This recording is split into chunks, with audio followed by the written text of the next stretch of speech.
Hi, and welcome to Frontline Conversations.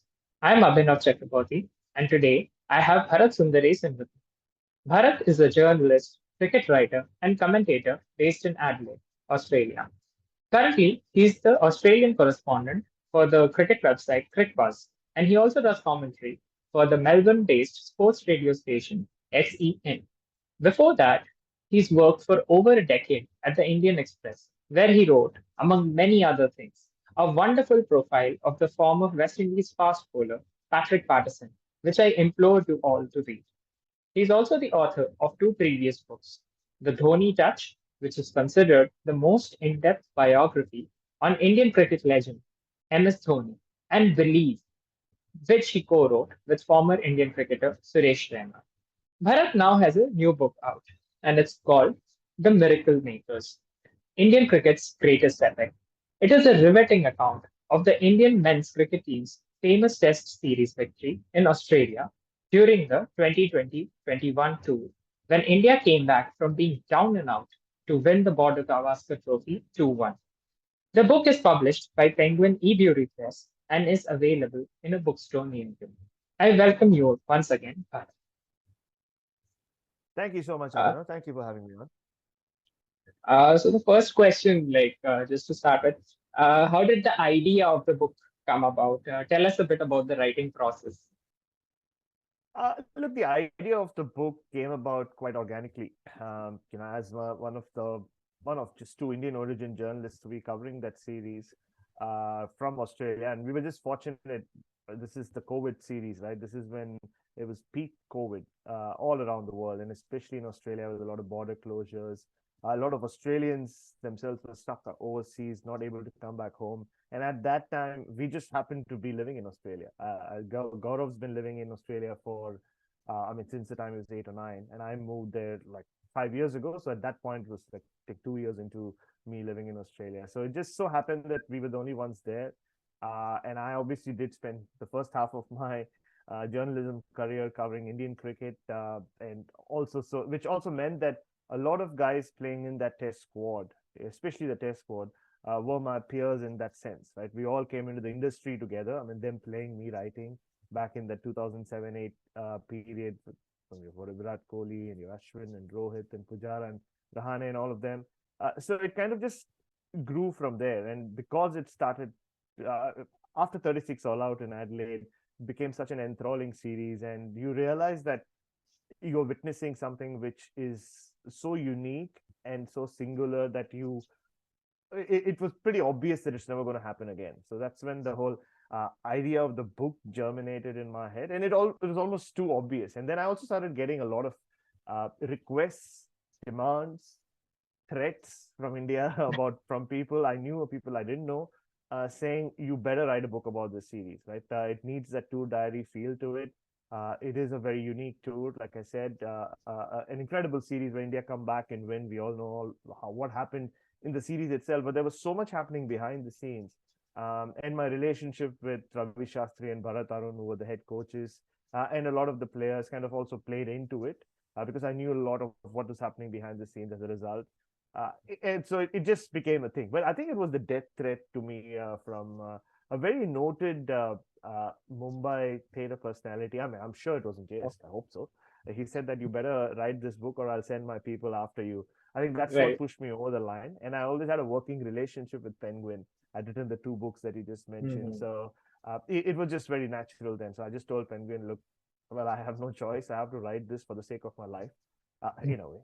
And yeah, that's how it started. And the writing process itself, I'm one of those, I don't know how many people do it the way I do. I have no discipline in my life in terms of writing or otherwise. So I'm not one of those writers who just takes a long time to write a book. I just take a long time, but then I write it in a very short period of time. Mhm. I find that very hard to believe, the discipline part. But okay. All I'm right. very disciplined with hair care, I can tell you that much. Yeah. That is for sure. My next question is, like a good part of the initial chapters of this book, is spent on the build up to the first test in Adelaide. It's like, and I didn't realize this. The first time I read your book, I was like, oh man, just get to the action already. But then I understood, like I mean, I have a theory why you must have written that. But I would still know to know why do you think it was important to write the entire setup, Mm. those 4 or 5 chapters, leading up to the first test. Yeah, I mean, look, like I said earlier, it was such a dramatic series that it was watched by a lot of people. And also, again, going back to it being the COVID era, yes, a lot of nobody could come from India, but a lot of people in India at that point were stuck at their homes, right? And the series just happened to be the only escape for them from what was happening around you. And that's what I found out. I mean, I still have friends in the relatives living back there.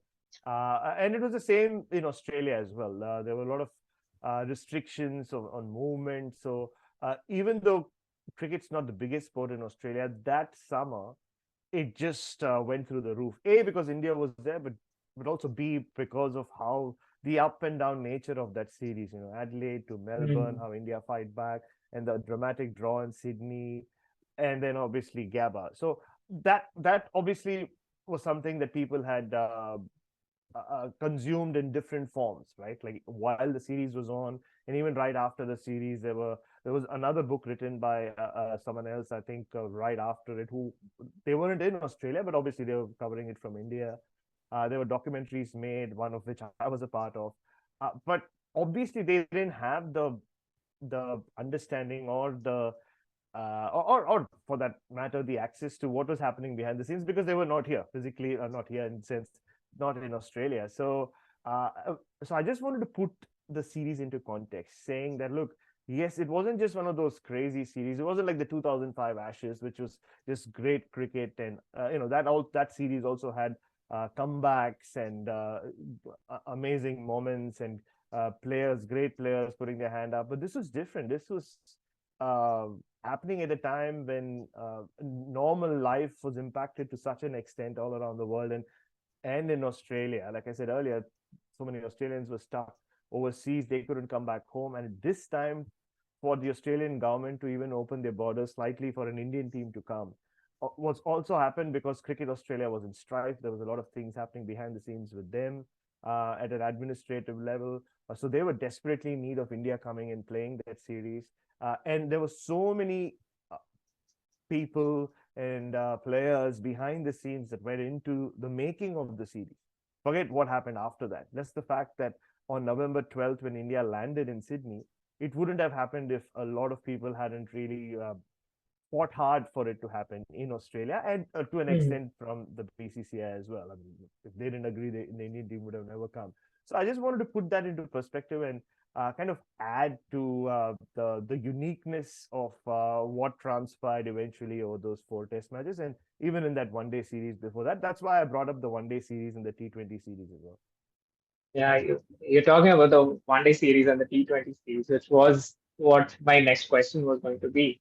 The fact that you chose to write an entire chapter about, Hardik Pandya redeeming himself, especially after what happened on Coffee with Karan, where he Mm. went and said things, which sort of put him out of the team. Yeah, but, like I thought it was a pleasant surprise and yet, completely justified. Do you think India has sort of missed a trick by not making him play more tests, after that? Because he's last played a test in 2018 and or even pick him as a pure batter for something as a one-off game like the WTC finals. Well, I do remember a very intelligent person with a quite nice hair who has a tendency to wear very colorful things, suggesting this to Ravi Shastri after that one day series. I'm obviously just like blowing up my own trumpet. But so he was batting so well in that series, in the one day series and the T20I series.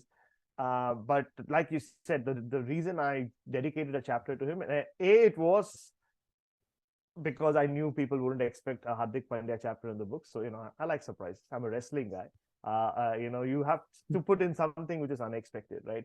That was one of the reasons. But I also, because I was there when the Hardik Pandya downfall, in a sense, happened in 2018-19, and I described that in the book. I talk about how the conversation we had off the cuff about that coffee with Karan show and what happened with him not knowing the what it like the repercussions or the aftermath of it back home in India. So I just felt that just seeing him during that one day series, you could see that he was a transformed man. Like he was, forget about how well he was batting. I remember writing a piece about just his maturity as a person, which came through in his batting when he won India one of those T20Is, or maybe it was an ODI, I don't remember.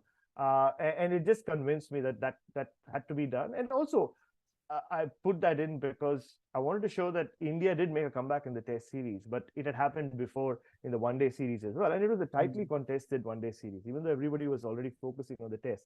And I myself was in two places all the time, watching the Indian Test players train and then like rushing to the Mhm. SCG or wherever to cover the international ODI or the international T20. I just wanted to connect the two, and that's why Hardik became a chapter or in his or on its own, like Hardik Pandya, the transformation as a person. And in terms of should India have, so I called Ravi Shastri and I said, Ravi, why don't you, like, we know that Virat is leaving after the first test. And why can't we just have Hardik back? Or why not we? Why don't you consider having Hardik back just as a pure batter? Like, he seems to be in that great mind space. And Ravi did say, I'll see what I can do. That's a good point. But not that, you know, I was going to have a say on selection eventually. But I Mhm. think it's just his body. I mean, Hardik Pandya, he's grown on me over time. And I really think he would have wanted to play a lot more Test cricket than he got to. But I think at some point you just have to listen to your body. And at this point, his body hasn't really uh, cooperated with him because he wanted to be a genuine all rounder. Let's face that. He Right. wanted to be the all rounder that India didn't have for a long time, a seeming all rounder. Of course, we have Ravindra Jadeja, who's one of the best the world has ever seen, in my opinion. So I think body just hasn't cooperated. But I think there is a silver lining to that. India have just found themselves a great long-term white ball captain, in my opinion. Mm. That's true. You touched upon the coaching philosophy of Ravi Shastri and Co. Like Bharat Arun, and there are others as well, which can be summed up in three words. Like you mentioned that conversation with your wife, right? Like Mm. when they arrived at the magic formula of empathy and empowerment. Yeah. Right. So you see this philosophy at work in like so many instances. You have that discussion between Pant and Gill, where Pant is talking Mm. about how he's going to take the chase on, or even like I was reading R. Sridhar's book Coaching Beyond, Mm. in which he mentions like Ravi Shastri had told Shabdur Thakur that you go out and you tell them like don't take like Bihari must face the fast bowlers and Ashwin should face the spinners, like something of the sort. And Ashwin, I think, took a single, like at one point, and he told them, "Don't they dare, change anything." But Shardul, used his own mind, and he's like, "You guys keep doing what you're doing." Like the Exactly. worst thing would be to, disrupt the mind space that these two were in, or Absolutely. even, Bharat Arun, the way he coaches bowlers, which you mentioned in your book.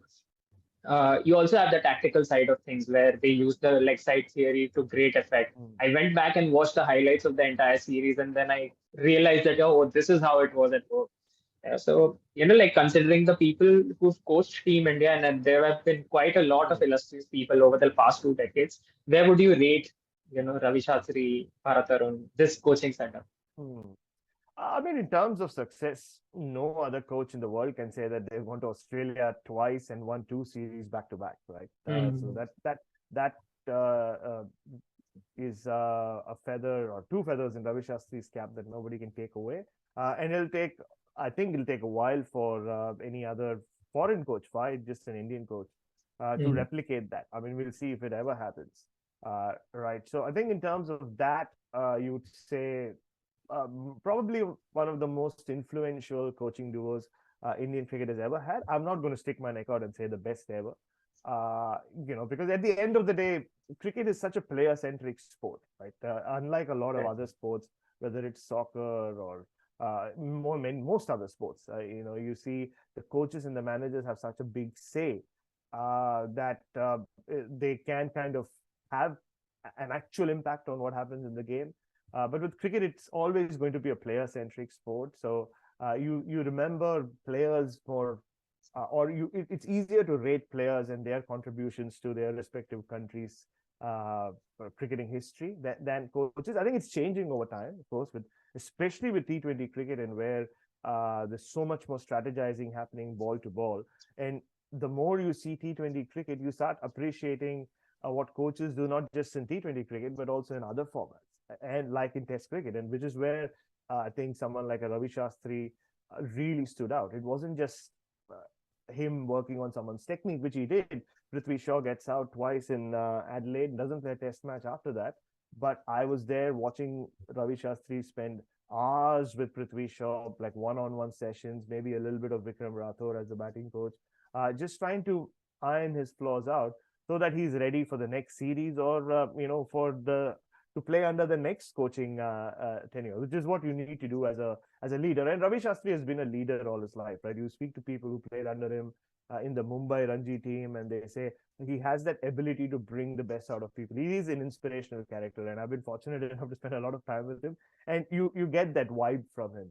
Bharat Arun, and again, I was very conscious that the first thing I decided when I was writing the book is, even before I decided upon the Hardik Pandya chapter, is Bharat Arun deserves a chapter, because and if you read the book, that's the only chapter which kind of digresses to a point where it's about Bharat Arun's life, right?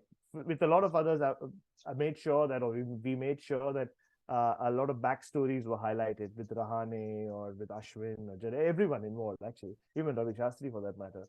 But it's only Bharat Arun where we go all the way back to his childhood and his whole journey as a cricketer and then as a coach. Because I think, yes, people have spoken a lot about Bharat Arun in the last few years, but it's generally about what he's done for the bowlers. But nobody's turned the camera the other way and said, okay, Mr. Arun or Mr. Bharat, Mr. Arun is right. Why don't you tell us about your life story? And which is what I wanted to do. And he is a lovely man, and he has that. He's got that teacher vibe about him. I mean, you just speak to him about anything. Like, he's a dog lover. I'm a dog lover. He's had dogs, or he has dogs. I have dogs. So even when we speak about dogs, there's always that. This is always a piece of advice that is attached to even that conversation. That's just him. Right. Some people are just really good at teaching, right? And he's got that natural empathy, that important word you mentioned earlier, which helps him connect to people from different backgrounds in India, people of different ages, without ever really being in the spotlight, right? And Ravi Shastri is he walks into a room, everybody looks to Ravi Shastri. He's just got that air about him, right? So that's why they've worked so well, and their friendship is amazing. I mean, it's a fascinating relationship between those two, because they've been on the road together so many times as teenagers and now as senior men. And there's that lovely connection which kind of then percolates onto whoever they deal with, like whether it's like the media or whether it's people who got to know them really well, like say me and Gaurav, or their players as well. So I think they'll always be remembered as a very influential coaching duo who I think kind of had a big impact on how the dressing room functions, right? I think they freed up the dressing room to a big extent. Will it always stay that free? Well, we never know. But I think that will be their biggest legacy, in my opinion. Right. Like when I was thinking about questions regarding players, I realized that almost every single player in that squad is a hero in some sense, because you sort of raise them to that level, It's like they're like, if you have to choose the Avengers, one is a Thor, one is Captain Right, America, yeah. something else. So everyone is a hero. So I could just go on and ask questions about everyone, but I'll stick to just two for the sake of time. So first of all, I would like to ask about Ajinkya Rahane. I mean, this interview can't exist without a question on Ajinkya Rahane. Exactly. When Yeah. when you mentioned this incident where the two of you are sitting and you say that you've been watching him for 15 years, like he goes out and bats and watch him and you write about it. You've been doing that for 15 years. And then, what I found interesting was that you mentioned two incidents, like one thing is that when he picks up all the stray bottles of water which are lying around, he picks them up and chucks them into the bin, say it reminded me of what the Japanese were doing at the World Cup, say, Yes. don't leave That's the it. place dirty, that sort of thing. Yeah. And of course, him refusing to cut the kangaroo cake because he was like, oh, we shouldn't offend the Aussies that way. And and you've also been very generous, when it comes to praising his batting. And I'm getting to my question.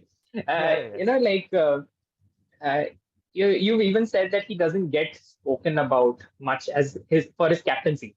You Hmm. said that in that Yeah. documentary series that you scripted, that the one you mentioned. So, do you think that he's not gotten his due so far, like in Test cricket, both as a player and a captain? You really think so?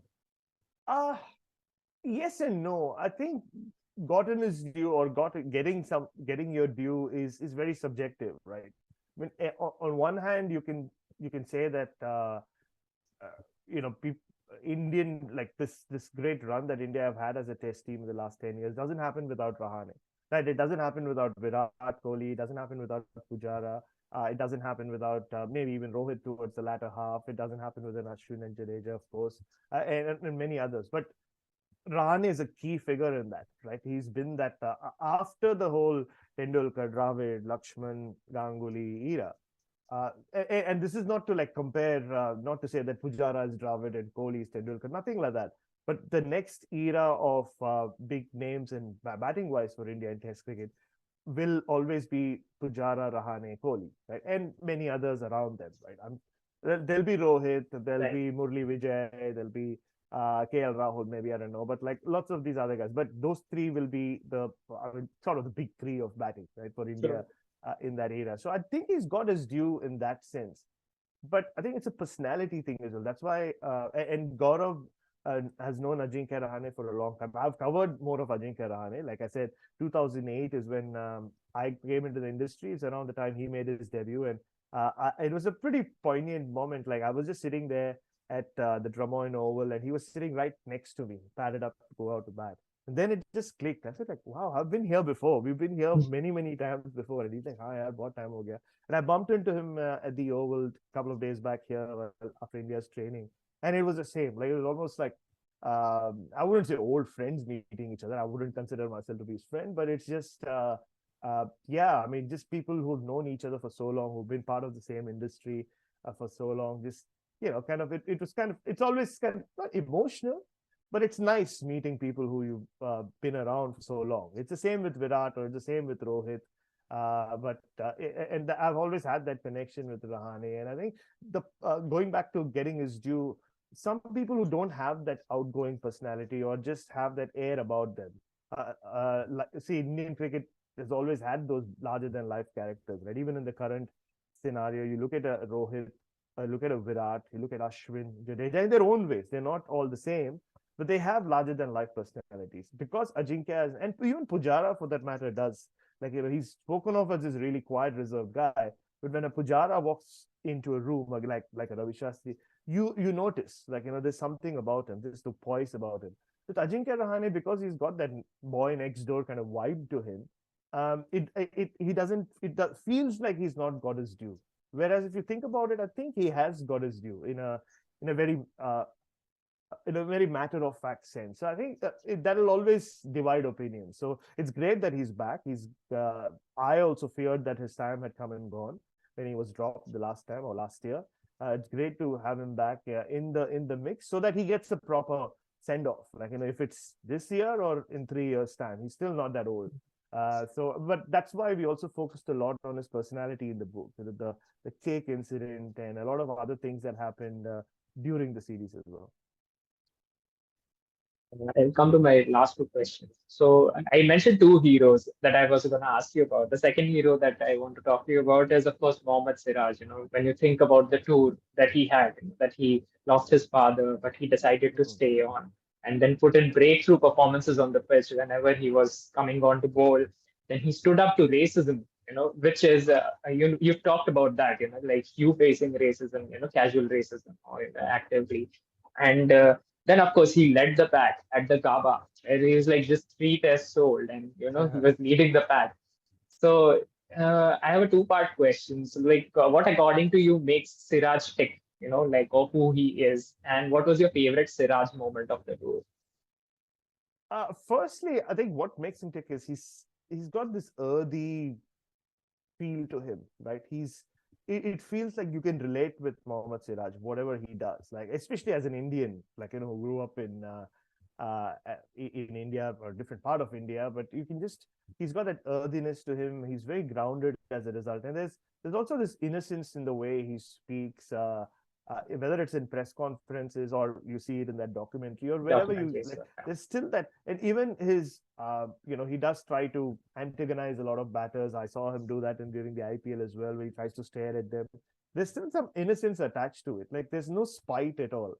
It's Mhm. not that he's going to mouth off at someone because he wants to. Like, and I remember even in his first ever spell in Test cricket at the MCG, just this excitement over DRS, and obviously as a youngster in the team, Rahane kind of like bought into it a couple of times, but no other Indian captain has ever done that after that, because he does get a lot.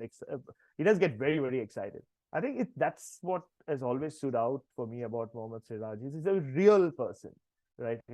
He has always stayed real. He's been around the Indian cricket circle for 5 6 years now, but he's never that innocence, that it's almost like raw energy that he brings, or raw emotion that he brings, has never changed. And for him to stand up to racism the way he did, look, I mean, there's always be a debate of what those people said, but he was told, look, if you hear something which is not right, just inform us. That's what the senior players had told him, which it could happen. But for him to stop play in a test match, in just a second test match, uh, like shows you how there's a lot of courage Gutsy. in Yeah. there. It's gutsy. A lot of guts, and you see it with his cricket as well. Like he puts his body on the line, and that which is what prompted me to write that piece back then, about three years ago for Crick Buzz about racism and all of that, because it's something that I'd always brushed aside. Not brushed aside, I laughed it off most times, right? Which I put in the book. I won't go too much into detail with that. But my favorite moment with Mohammed Siraj almost is, yes, obviously he led the attack at the Gabba, but even in Melbourne, even in Sydney, I should say, just playing his second test. So Umesh Yadav is suddenly the senior. Oh no, Umesh Yadav was injured. So it's Bumrah, Saini, and Siraj. But I remember the first spell that Navdeep Saini bowled in Test cricket. The man putting his arm around his shoulder and like encouraging him and giving him advice was Mohammed Siraj. And I was like, wait, you're playing a second test match. Yes, he's played one less test match than you, but like you are suddenly the senior bowler. It was quite something. Like, and I'm talking about Navdeep Saini in his first few spells, because he was struggling with his radar. He was going all over the place. It Right. took him a while to get it right, and he took a few wickets eventually. But I think that always stood out for me. I know him taking 5 wickets, putting the ball up, and all of that was great. Obviously, I saw him, Gaurav and I saw him sneakily through. I described this in the book, like fighting away brown snakes. Not really, Black but Tom. like Yeah. exactly, yeah. Under the lifting that black sheet and watching them practice, and like his first spell after losing his father, after he'd been in mourning for a couple of days, him taking a wicket and how everybody just gathered around him. It was a very emotional moment. But for me, it's those little things with Siraj that really make him tick. So, like my final question is regarding the game that starts, like tomorrow, which is the ICC World Test Championship final. So I was reading some analysis which has clearly placed the favorite stag on Australia, given their record in the past couple of years, past WTC cycle, and of course the injuries to important Indian players like, say, Rishabh Pant or Jasprit Bumrah. So, what is your assessment of Team India's chances? And obviously, if you have a predicted combination, two spinners, three fast bowlers, Mm. or four fast bowlers, one spinner, how do you go about Well, when I watched India train on Sunday at the Oval, I was kind of tending towards, or I was kind of convinced that Ashwin's going to be the second spinner, or I shouldn't call him the second spinner, but he's going to play alongside Ravindra Jadeja, who obviously will play as the all-rounder in the top six. So just because of how sunny it was, uh, what the pitch looked like. I mean, it looked a lot browner today than it did 2 days ago. And I think Rohit Sharma will do his press conference in from around 4 hours from now in London, and maybe or maybe not give us the final playing 11. He might keep us waiting till tomorrow morning. So it'll be interesting to see which of the Indian players show up for training this morning. It's at times it's a giveaway, not always. So I'll be heading there in some time just to check that out, and also to see what the pitch looks like. I'm not posting any pictures anymore of the pitch it? after Nagpur. I'll just put that out there. So uh, I think that was me on Sunday. Then I went on to play a game myself and took 4 wickets. I had to bring that in, of course. My first game in 3 years, first ever on English soil. So my Oh, bowling is made for conditions, you see. But then I went to the Oval yesterday to watch training, and like it does happen a lot in England and especially in London, the weather had turned completely. The sun had gone away. It was cloudy. It was cold. It was windy, and I saw Scott Boland and Pat Cummins bowl these unbelievably unplayable spells to Manas Labuschagne and Steve Smith in the nets. So I saw that and I was like, oh, okay, you know what? Maybe not. If this is what it's going to be like, maybe India might go to Shardul Thakur as the fourth seamer slash bowling all rounder and stick to just Jadeja as the sole spinner. So it's so condition dependent, right? And there's no, I mean, you can analyze as much as you want, but there's never been a test match played at the Oval in June. Forget early June, right? So the weather is fickler, or more fickle, if that's a word. And you have to kind of have a gut feel about uh, what the pitch is going to do, because unlike in other parts of the world, here it's so dependent on what's happening overseas. It could be a flat pitch, but if it's cloudy, the ball can do stuff in the air at times, even off the pitch. So will the pitch dry out as much as an oval pitch does when they traditionally play test matches here in the latter half of the summer? Even the Ashes test, which will be at the Oval, is going to happen much earlier than usual this time around, because it's going to be towards the end of July. So all those factors will play into it. So whatever decision India take with the bowling combination, I think it'll be more a gut call than a very analytical call, because we don't know, right? There's a lot of unknowns to this, and also unknowns to playing Australia at the Oval, just like right, there are a lot of unknowns for Australia to play India at the Oval. That's what adds to the intrigue or the uniqueness of this match itself. right, I mean, we saw India and New Zealand do that a few years ago, but they seemed a lot more like New Zealand conditions, in Southampton back then. But these are conditions that Australia aren't used to. Like, the ball doesn't swing around in Australia. Cricket's played during peak summer, so it's not early right. summer. So this is unique for Australia as well to be playing in England so early, a test match. So I think that's going to be the fascinating aspect to it. In my book as well, Australia just slightly ahead purely based on the fact that they have their full strength bowling attack, and India doesn't without Bumrah. They still have Shami and Siraj and Umesh Yadav. If he plays, he should play, I think, unless they take a really big punt on Jaydev Unadkat, which I see only happening if Ashwin plays. So they have Stark and Unadkat creating a rough, which also would tell you that India think there's a lot of the pitch is very dry. So I mean, there are a lot of those things that'll go into it. But I think Australia are just ahead because they have Cummins and Stark and Lyon, and also someone like Scott Boland, who, I mean, I'm really looking forward to seeing him bowl in these conditions. I've spent many an hour watching him bowl in Shield cricket and also in Test cricket. I mean, he doesn't bowl for too many hours in Test cricket, right? He just cleans up the opposition anyway. That's going to be something I'm really looking forward to, and also because two of their key batters in Manas and Steve Smith have spent the last month and a half playing in England. India have had just Pujara, right? So those two, because they're so key in terms of the runs that get made for Australia these days. I think that's the only reason I think they have the edge. Because you compare them independently, KS Bharat, Alex Carey. Obviously, Alex Carey's played more Test cricket, but he's still looking to. He's made a Test 100. I'm a huge, he's a fellow South Australian, so I have a lot of love for Alex Carey. But this will be a big series for him where he can take his career to the next level, right? So there's that expectation from him. Similarly with KS Bharat, if he fails in this test, who knows, right? Ishan Kishan is nearly there. There are others doing the rounds as well. So and he's also not the youngest, and he's not in his early 20s to start with. So I think the keepers kind of cancel each other out in that sense. Cam Green, Ravindra Jadeja as all rounders.